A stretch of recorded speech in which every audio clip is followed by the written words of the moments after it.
Hi, good morning, or wherever it is where you are.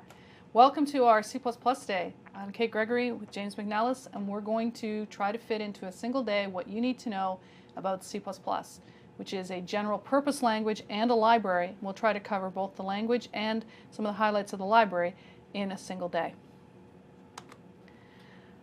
I like to say that I've been using C++ since before Microsoft had a C++ compiler.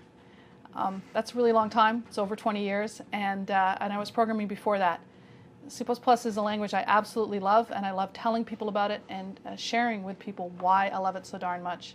And I hope you'll fall for it a little bit over the course of the day. And I'm James McNellis. I'm currently a software developer here at Microsoft. I work on the Visual C++ libraries team, where I maintain our C standard library implementation. I have not been using C++ quite as long as Kate, only for about 15 years or so since Visual C++ 6. So that's okay. Yeah. Yeah, you're a baby. Here's how we're going to spend this time together. First, we'll get you started with tools and some of the basics structure of a C++ program and some of the things you need to know about the language. Then we'll have a pretty dense module 2, all about the fundamentals of the language, the keywords, the punctuation. We have a lot of punctuation. We like it, and we'll try to get you to like it. Then we'll move into objects. C++ is an object-oriented language which defines classes, and you need to know what an object is, what a class is, and how they operate in C++. With that behind us, we can then do references, indirection, inheritance, pointers, and a wonderful C++ idiom called resource acquisition is initialization. I'll hold my hand up to this. As C++ people, we are terrible at naming things, but the things we name so terribly are amazing, and this qualifies. Then we'll do the standard library. Many people call that STL, it's its nickname. And many C++ developers ignore it, which is foolish. So we'll tell you why you should love it and how it can make your life easier, not harder. And that will get you a foundation. That will get you to know what C++ is and what it can be for. So we'd like to close out the day with what could you do next? Where can this take you? Once you get this language and you know this syntax, then what can I build? Can I write a phone app? Yes. Can I write a Windows app? Yes. Can I write a server app? Yes. And we'll get into that in a little more detail. My hope is you've written some code in something before. C++ in a day is a pretty daunting topic. Several people told James and I we were a little bit crazy. If we have to sort of explain what a loop is or why you might want to do something multiple times, then we're going to have a time problem. So our expectation is that you know those sorts of things. You don't have to have any C++ background or any language with brace brackets and semicolons. To the extent that you may have met a language like, say, JavaScript in the past, you may recognize some of the things that we're going to show you. That'll help, but it's not necessary. If you would like to get a book, if you're a book person, you brought this book in, right? I did, yes. I did bring a copy of this book. The C++ Primer by Lipman, LaJoy, and Mu. Great book if you want to get started. As the name says, get you started. It's a primer. Yeah, it doesn't really matter what your level of expertise is. It's like I even learned things from reading the book, quite a few things. So it's great. It starts off with a pretty smooth introduction, and the most important thing about this particular book that I like is that it shows modern C++. So C++ is a really old language, and so it doesn't show any of the old 30-year-old stuff that you don't need to worry about until very late in the book, where it's like, well, you may see code that uses this, but don't use it in new code. And that's really the approach that we're going to take today as well. We are going to start with simple modern constructs and not show you the 30-year-old backwards compatible that people really shouldn't be writing anymore. If you'd like to follow along, you can download Microsoft Visual Studio Express 2013 for Windows Desktop. Speaking of being bad at naming things, yes. I mean, it's completely accurate, and it's important. Every component of that name is important. You want to make sure you get the for Windows Desktop. That's a free download. We're going to be demonstrating using Visual Studio 2013 Ultimate, but I tested every one of our demos in the Express, and they all work just perfectly in that product. So you can go ahead and download that. And I think, James, you have that download page up on your screen? I do, yes. So if that's what to search for, and then click the big red download button, and away you go. And I think they've really streamlined the install too. It's kind of a one-click. Yes. That's it. You're installed. We've put together the sample code for today, and I put it on my blog yesterday just before I got on the plane. And we have a link to that here in the slides. And have you got that page up? Mm-hmm. So there should be an attachment to that blog post so that people can download the code.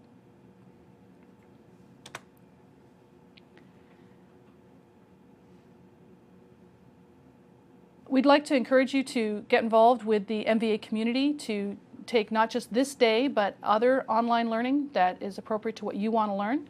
There's 1 million people already registered and playing along. You can get points for having attended here. Use that URL on the screen and the code C++ until December 20th to get 50 points for having spent the day with us, as well as learning the basics of the C++ language. So our first module, we just want to get you started. What tool do I use? How do I write code? What the heck is C++ and why is it like this? And then to actually start into some of the fundamentals, the sort of cornerstones of how the language works and being a strongly typed language.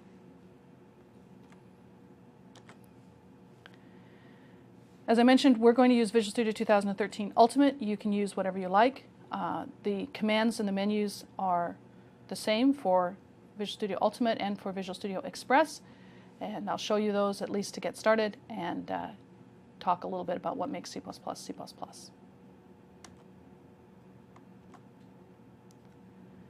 It's possible that you're not a Windows person and you don't want to use Visual Studio Express or any other flavor of Visual Studio. C++ is a cross-platform language. It works on platforms other than Windows. And on the isocpp.org, that's the home of standard C++, you can find a Getting Started page. Do you have that up? Mm-hmm. Which will provide you with compilers for other platforms, as well as online IDEs that let you simply not install anything on your own computer at all, but put some code into a web page and watch it compile, see what happens. That's a really, obviously, low impact or no impact way to get started and to play around, especially with newer features of the language. And there's also one of those for Visual C++, so you can even try out our compiler. Without installing it? Yes. There you go. Well, with that, I think it's time for the traditional first C++ demo, Hello World. I don't know who started that. I assume it was long before I was born, yes. Yes, but take it away. Yes. So what I have here is basically the simplest C++ program we can think of. So this program will print out Hello World, so I can run it here. And you can see it prints Hello World and then waits for us to exit. The important thing to see here is this line here, which is a statement that does the printing. Other important things here in the IDE. The Solution Explorer basically is just a list of all the files that you're going to be building. So here we have just one CPP file. You can split your code across many files, and in any non-toy program you'll have lots of C++ files. The output window here at the bottom is where the output of compilation happens. So it's not where the output of your program goes. It's just when you compile your code, it shows up here. So yeah, that's I think the basics of the That's IDE. to get them started. Yeah. Absolutely. I guess the other thing we should probably say, there's a lot of buttons here. Like there are tons of menus with lots of buttons and lots of advanced features, and I don't even know what most of them do, and you probably won't either, and that's totally fine. Like you'll learn to use the pieces that you need, and when you need something new, you'll be able to find it. Exactly, exactly. The worst way to get started in Visual Studio is to sort of explore all the menus and all the buttons and try to understand what on earth they're for, because some of them may not even apply to the kind of application that you're building. Now, when James executed that code, it just ran, but there's actually quite a lot that happens when you build a C++ application. The first thing that happens is we say that the code is built. And that in itself is a multi-step process. First, a tool called the preprocessor goes through your code and manipulates it a little bit. The output of the preprocessor goes to something called the compiler. As James mentioned, real programs have lots of files in them, like not just 5 or 10, but thousands. And each one is compiled individually, and the output of that is called an object file. After everybody's been compiled, then they're linked together into your actual executable, the thing that you run under the debugger or without the debugger. Now, when you're writing these individual files, the compiler makes sure that you've used the syntax of the library correctly. For example, the single line of useful code in there had quite a lot of syntax. It had bits and pieces of punctuation that you will understand by the time we're done.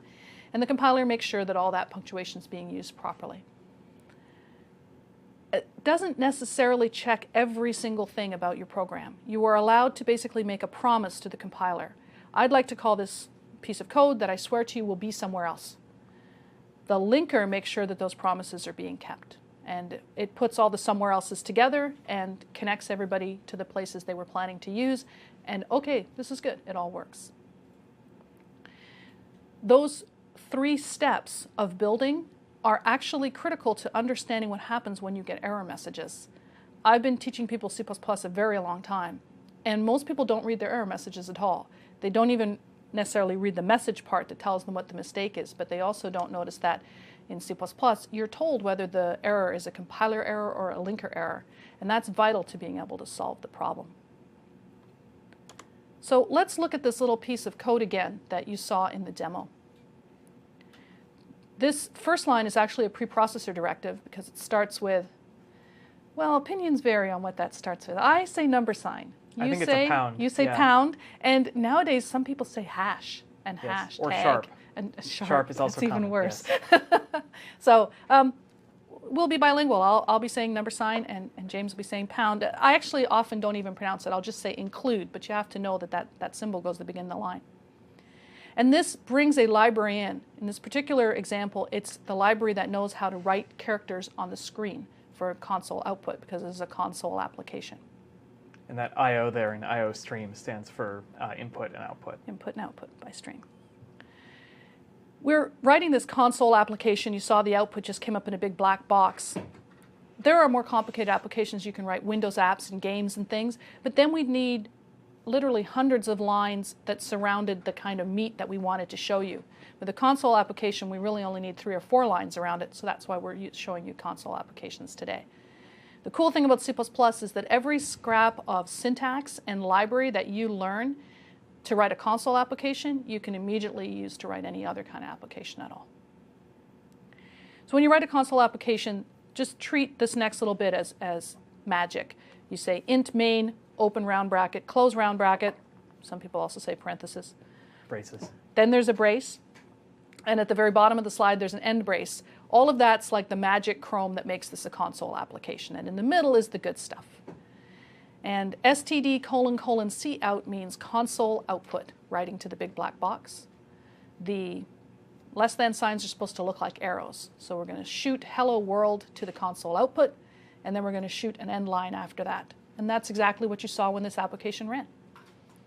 So that's the basic structure of a C++ application. This is code that you as a human type into a file, and then you ask Visual Studio to build that into something that can execute. So our next demo is drilling a little more into just what building means. Mm-hmm. So, like Kate said, the first time that we ran this, it just ran. We didn't have to do any building. That's because we built it before we started this lesson. So I can build it now again. On the build menu, there's a set of options. Build will just build things if they're not already built. Rebuild will basically delete everything that was built and start from scratch. So we can see here in the output window, the output from the build. It's important to note that there's several lines here. So this first line here has the name of the source file, and so this is printed out by the compiler when it's compiling that source file. And then after that, the linker will go and take all the object files produced by the compiler and link them together. And this last line tells you that that succeeded, and it's copied the executable, which I am having trouble highlighting, to the location where the IDE will run it. So after we've built it, then we can run again. So Visual Studio isn't just a tool for writing code and building things. One of its, I would argue, the most useful feature that it has is it's also a debugger. And a debugger allows you to step through the code as it's running. So you don't need to run a whole program all at once. You can stop execution at certain points and be able to step through it and see what each individual statement, what the effects are. So to do that, what you need to do is you need to set a breakpoint, which tells the debugger, hey, when you reach this particular point during execution, you need to stop. So I'm going to add a breakpoint here to the first line of our main function, and I'm going to run in the debugger by pressing this local Windows debugger button with the play sign. So we can see that our program is running here, but it hasn't printed anything yet, and it's just sitting there. We can't interact with it. And over here in Visual Studio, you can see that there's a little yellow arrow here. Now what that means is that we're currently paused, so execution of the program is not going anywhere. It's just sitting there, and it's waiting to do this next statement until we tell it to. So what we can do is we can step over that statement. And so it has now executed this statement that we were on, and it's reached the return 0. And so if we go back to the program, we can see that indeed it's printed the hello world. We can come back here, and we can again step over the return 0, but that will cause the program basically to stop running. So I'm just going to press continue, and the program will exit because it's done. When you're running in the debugger, it doesn't wait for you to hit any key to return. It just ends the program. And we can see here that the program Hello World has exited with code 0. And code 0 is the typical return that means, hey, I succeeded. One other thing to note is Visual Studio tries to make it easy for you to know whether you're debugging or in editing mode. So right now we're in editing mode, and you can tell because there's this blue bar at the bottom. And when we're in debugging mode, there's an orange bar at the bottom that will show you the status and other things. And at the top, it says, oh, I'm debugging. If you're running a program and you don't want to continue, like you've figured out what the problem is and you want to go make changes to it, or if you want to start over, you can stop debugging, which will immediately terminate the application by pressing this red stop sign. And if you want to restart from the beginning, you can press this restart button, which looks like a little, I don't know what it looks like, and you can press that and it'll restart the program. So I think those are the major features of the debugger that are most important. Do you want to show the debug menu for people who Yes. May not find their way around the toolbar? Yes. So in addition, like debugging is not particularly useful if you can just step through your program. It's also important to be able to inspect the current state of your program. And so there's a number of windows. This window here is the call stack window, which shows you the functions that are being called. And we'll look at that a bit more later. There's also a breakpoints window, and it'll show you a list of all the breakpoints you've put in your program. So for example, we only have one here, but I could add another one to the return statement, and you can see it's added there. Over here, there are a number of windows. The autos, locals, and watch window are all used for viewing local variables, which we'll introduce in the next module. And then here in the debug menu, there's a bunch of tools that allow you to step over statements or step into a function if you're calling a function. And we'll look at a few of these later. And then under Windows, there's a whole bunch of other windows that you can view, and some of these are used for advanced debugging. Generally, the autos, the watch windows are the most useful and the ones that people use most of the time. That and the call stack that we already have open. Yeah. The Visual Studio's complexity is partly caused by the fact that it gives you a minimum of 3 ways to do everything. Yeah. A bare minimum. You can choose it off a menu, you can click a button on the toolbar, and you can press an F key. That's just to invoke the exact same command. Then there's typically multiple commands to achieve anything that you want to do. And some of this has to do with just how long the product's been around for. Mm-hmm. Nobody likes their options taken away. So when someone has a great idea and adds a new capability, they don't take the old one away. Until this version, for example, there were 8 different ways to find in Visual Studio. I'm not surprised, yes.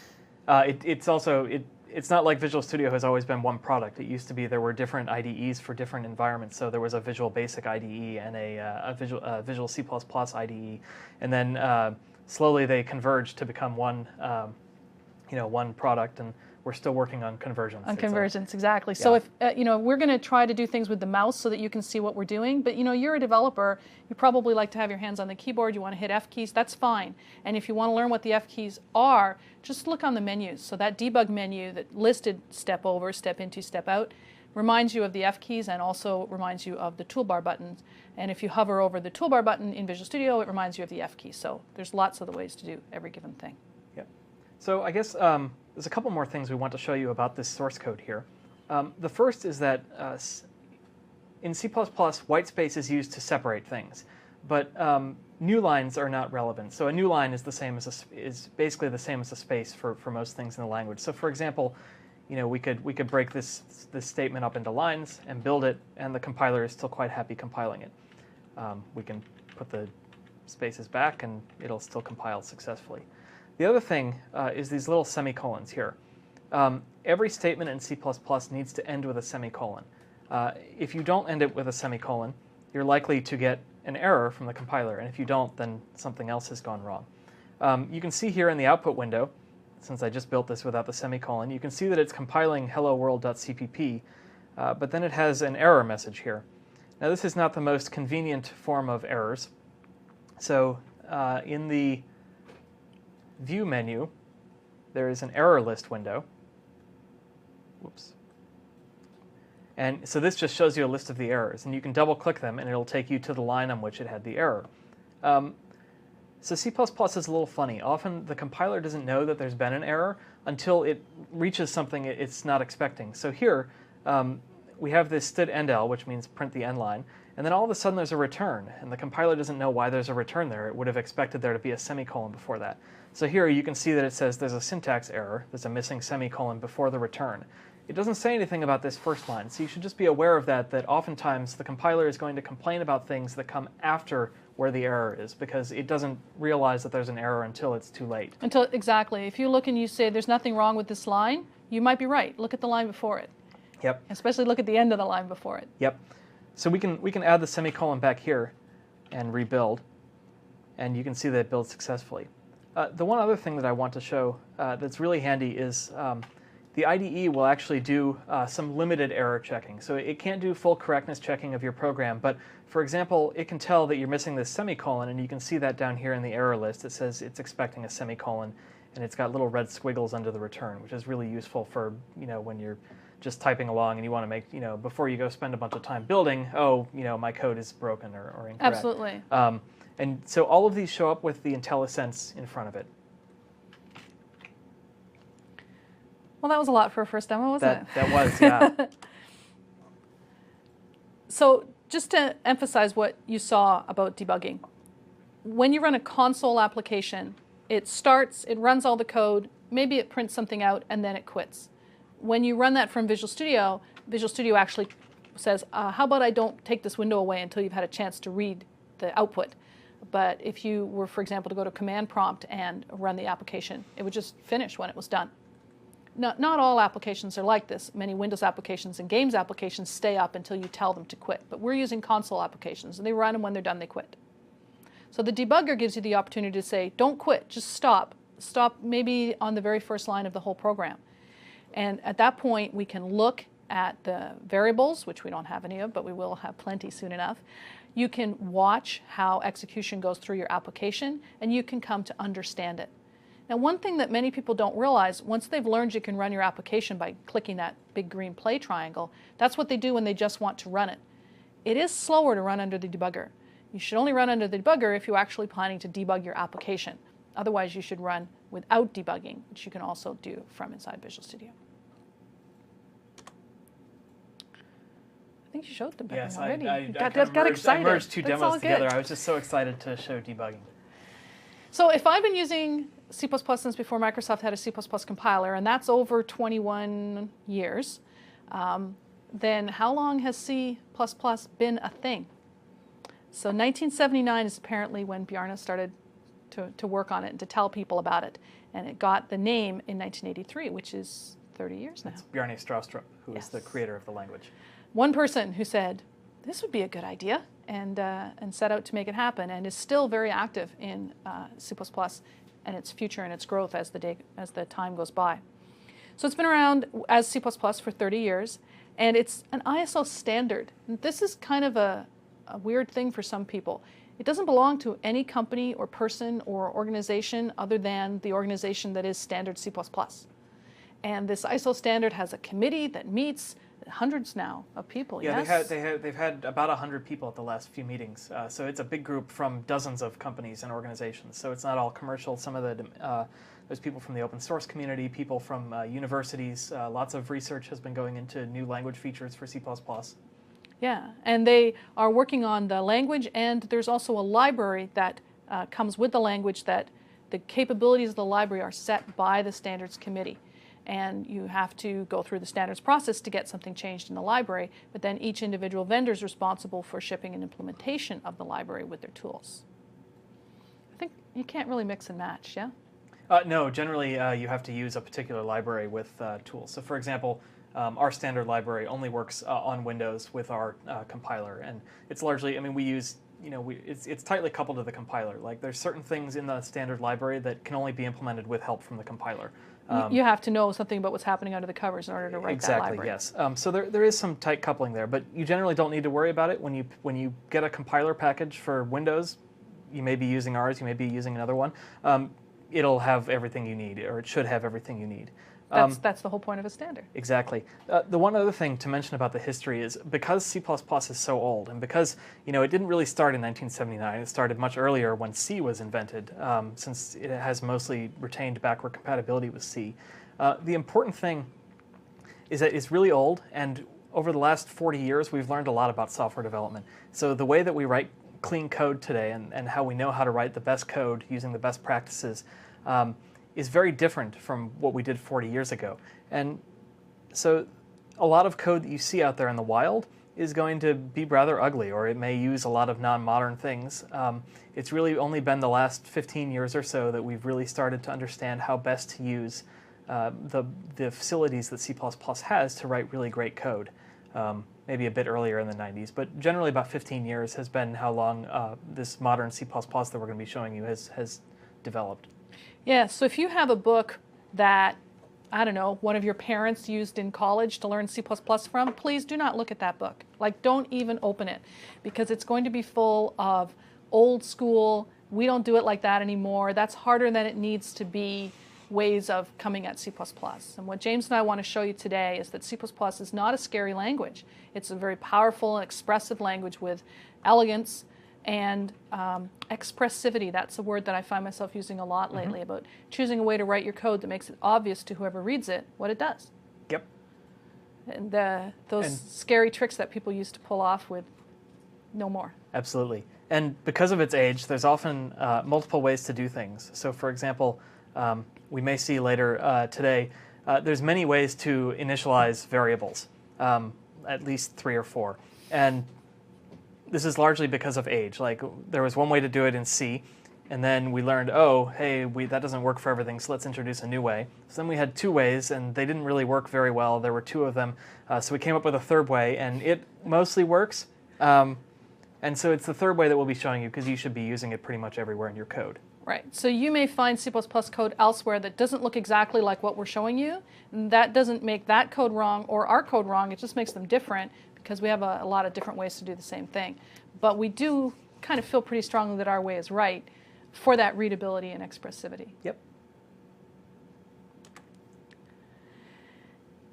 C++ is known as a strongly typed language. And that means that types are really critical to every kind of reasoning you want to make about your program. In some languages, you can say, oh, I have this variable, and I'm going to put stuff in it. Like, I might put a number in it, and then later I'll put a date in it, and then some words, and then I'll try to do arithmetic with that. And the tools in those languages just have to kind of roll with that. C++ is strongly typed. When I say I'm going to have a variable and put a number in it, I'm going to put a number in it. And if I try to put something in it that's not a number, the compiler is actually going to give me an error. If I say I'm going to put a certain kind of number and then I put a different number, for example, the difference between an integer and a floating point number that has a decimal part as well as the integer part, I may get unexpected results or warnings or even errors depending on what I'm doing.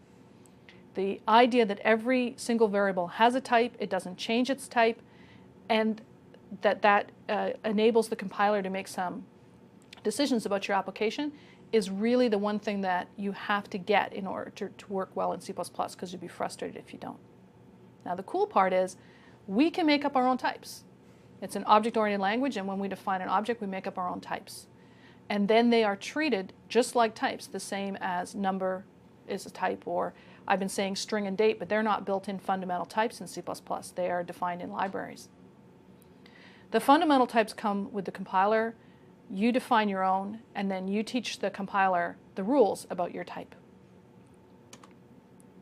Why don't we demonstrate with some code? Yeah, so we have this demo here. And in this demo, we just have a simple main function like we had before. We're not going to do any I/O. We're actually just going to debug through it and show some of the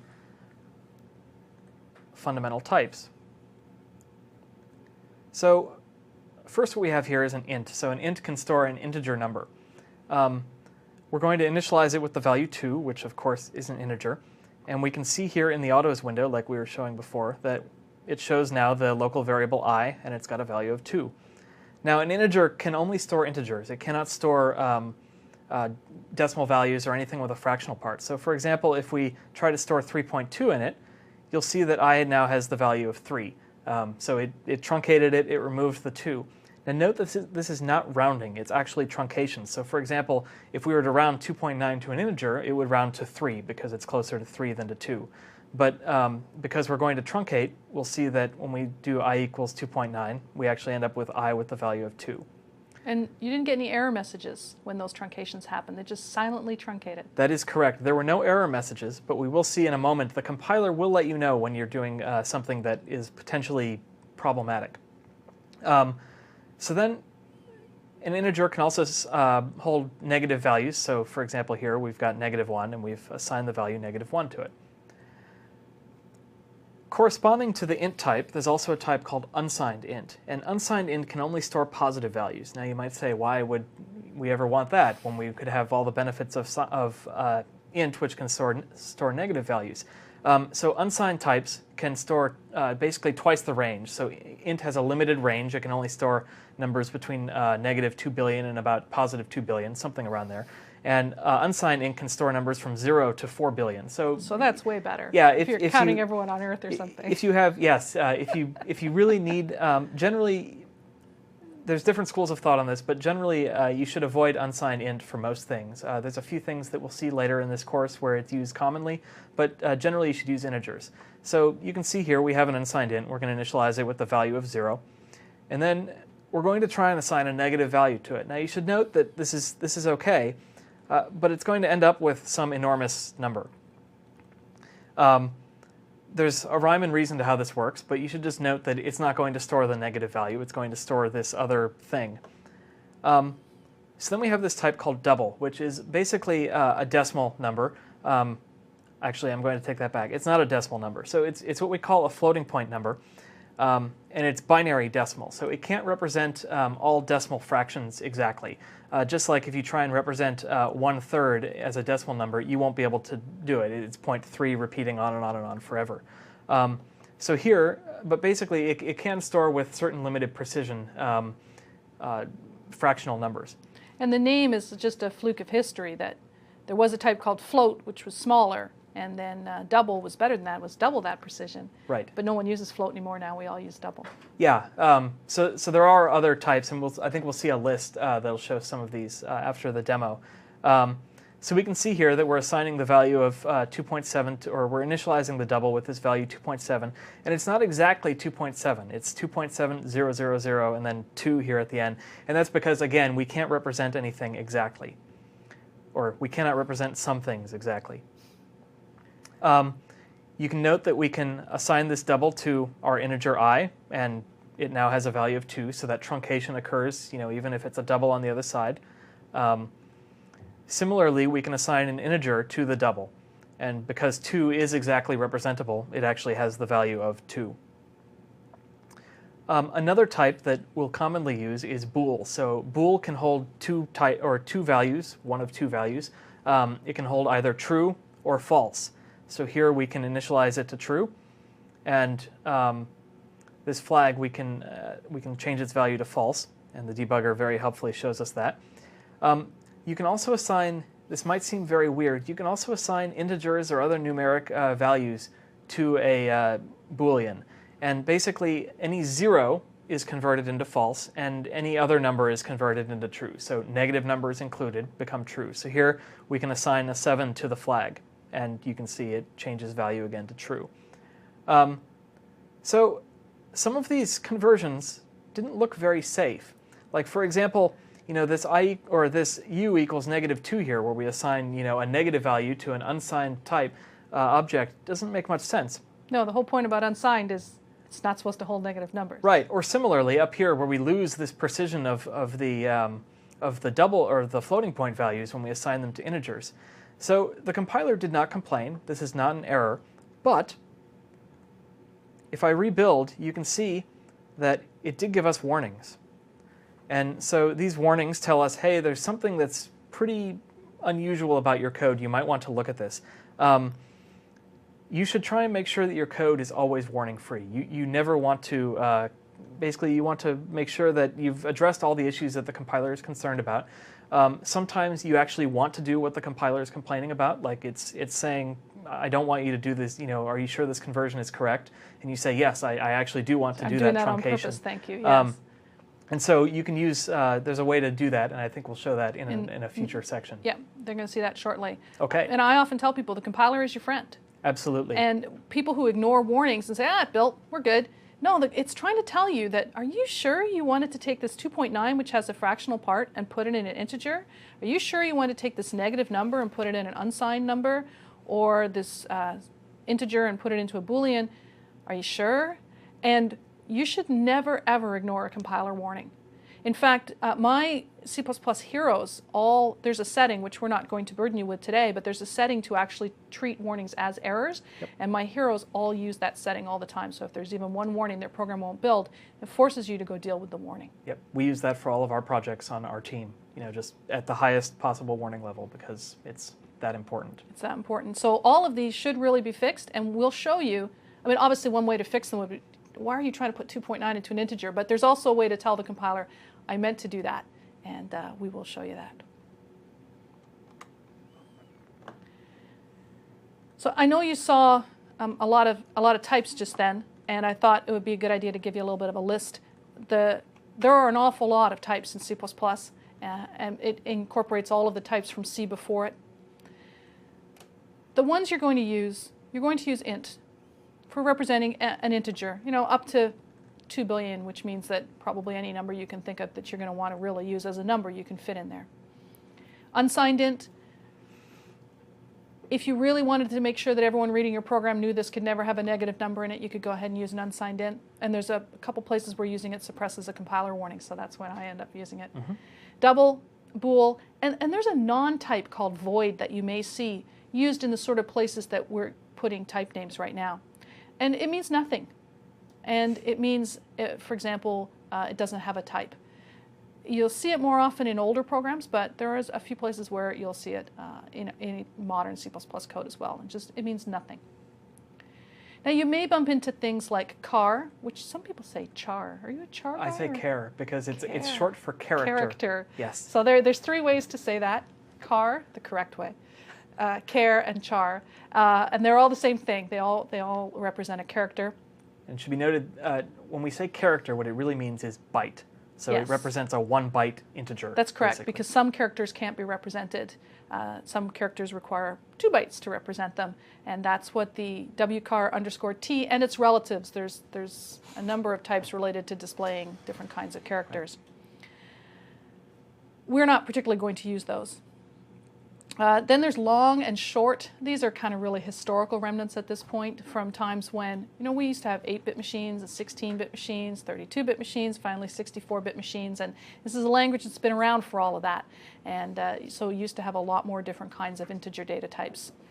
And I mentioned float, which is the older version of the double precision. And there's a page on MSDN, and if you're going to be a C++ programmer and use Visual Studio, you're going to get used to looking stuff up on MSDN from time to time. And James, I think you have that page up.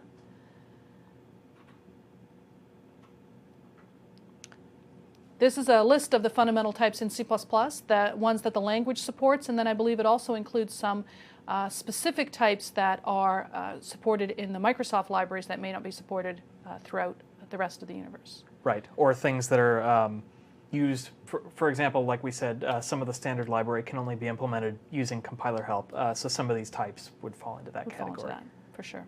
So if you suddenly want to know, gosh, how many bytes does that data type take up, which I actually never want to know, but people for some reason want to, you can certainly come to this page. Or if you just want to remember how to spell something, or that you think there was a type that met a particular need you have, you can come to this page and check it out.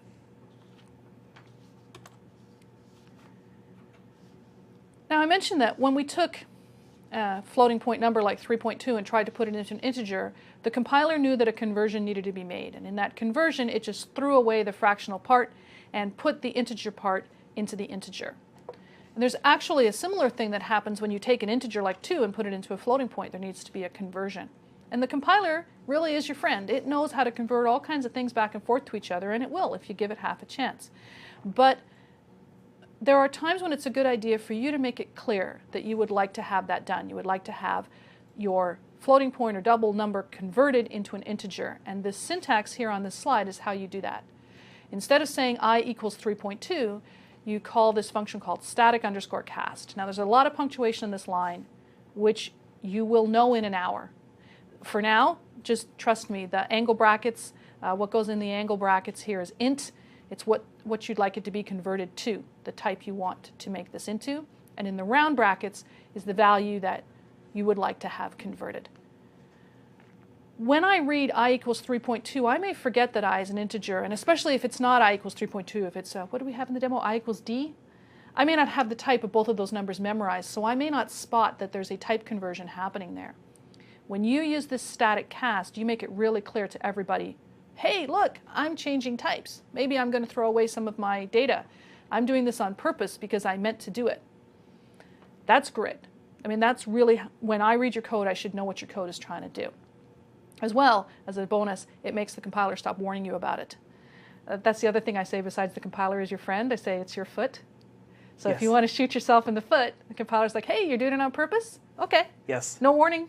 I don't need to warn you. You said you knew there was a conversion here. Or as one of our compiler developers likes to say, you don't want to help the compiler. So if the compiler can do something on its own, don't try and help it out there. Let it do it. That way, if something changes in the future, or if we get better diagnostics in the future that might detect different types of weird, odd things that you might not have meant, you're not suppressing the compiler. You're not preventing the compiler from helping you in the future. Right.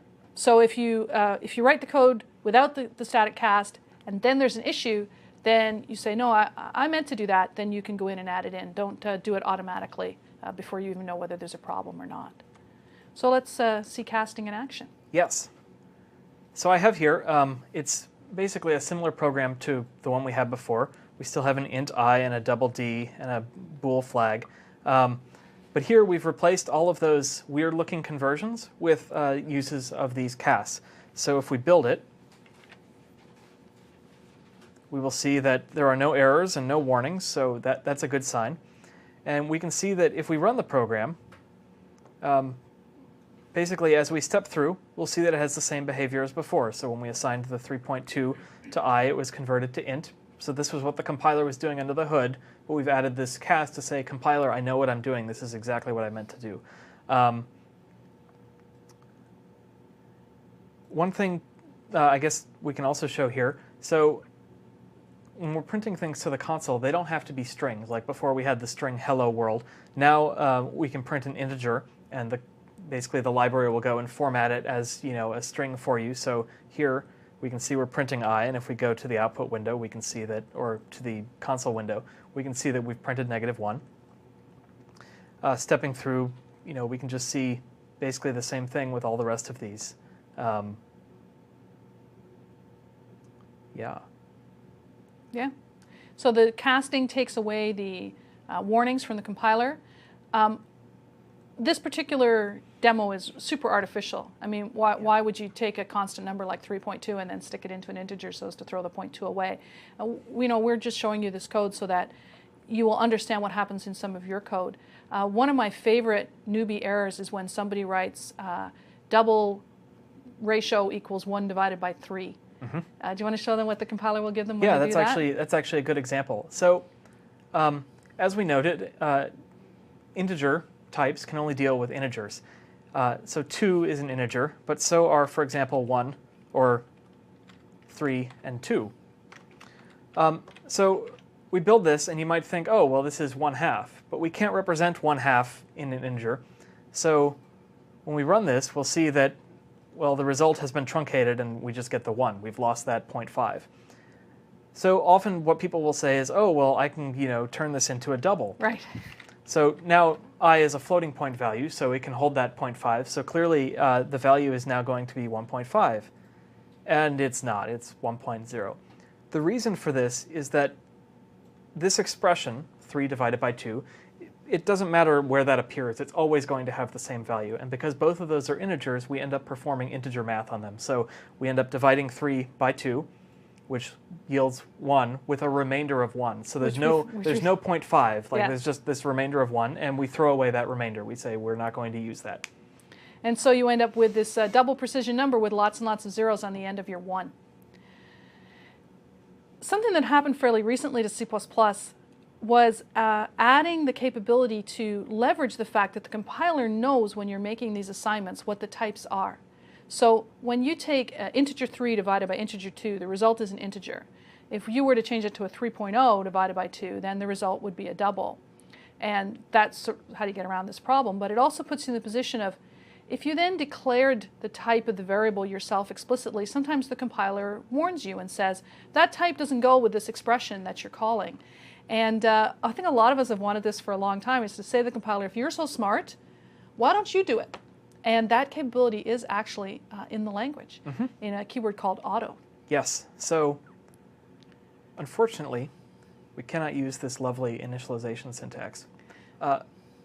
And this is an oddity of the language. I'm very sorry. So what we can do, there's another way to initialize things. You can use the equal sign, just like, it looks like assignment, but it's still initialization. And we can change this to just say auto, which means compiler, go tell me what this type, or go figure out what the type of this expression is. So 3 divided by 2 is an int expression, so it's type int. And so I here is an integer. And if we run, we can see that I is indeed of type int, and it has the value of 1. And in the IDE, when we're editing, you can hover over that. Over I. You hover over the I. And you can see here that it says, it's an int. So the IDE can tell you what that type is, even though you've just said auto. So it can do that deduction. Then if you change the expression, if you make that 3.0 divided by 2. Then if we hover over the I, you'll see it's now a double. Double I. So a lot of people come from other languages that are not strongly typed, and they think that this is the type adjusting to match the expression, but it's not. It's the keyword auto says to the compiler, you figure out what to strongly type this variable as, and that will be its type for the rest of time. Right. So in this particular example, to the compiler, there's no difference between this declaration here, auto I equals 3.0 over 2, and if we were to put double here, it's exactly the same. There's no difference between them at all. Well, auto is shorter than double, but longer than int. Yes, so well. I tend to type whichever is the shortest. Yeah. Yeah, there is still great debate about, what the right balance is between using type inference and not using type inference. But yes, but still. Just know that it's a tool in your toolbox. And you may see auto from time to time in our demos where the things we are declaring have longer types than int or double, and we don't feel like typing all of it, but understand the compiler does not care. It's the same as if we had typed out its name with pressing keys. Boy, the word type is overloaded, isn't it? Yeah. So let me sort of recap of what we've shown so far. The most important thing about C++, in my mind, is that it is a strongly typed language, that the compiler knows what the types of things are, and even expressions like 3 divided by 2 or 3.0 divided by 2 have a type. And the compiler will keep track of, is this okay what you're putting in here from type to type? Since writing your own classes is essentially designing your own types, it's a really important thing for you to get. Now that you've seen applications running and debugging and being basically interacted with, it's time to actually move in the next module into decision making and applications that do something. So that's what we'll be doing when we come back. So we're going to have a little bit of a break. Don't go too far away. And we're going to pick up in the same position. Yes, and don't worry, it gets more exciting. Yeah, the basics are always a little boring, but that's right. Once the groundwork is in place, yeah. then we can do some really cool stuff. And there will be more punctuation. I think that's fair. Absolutely.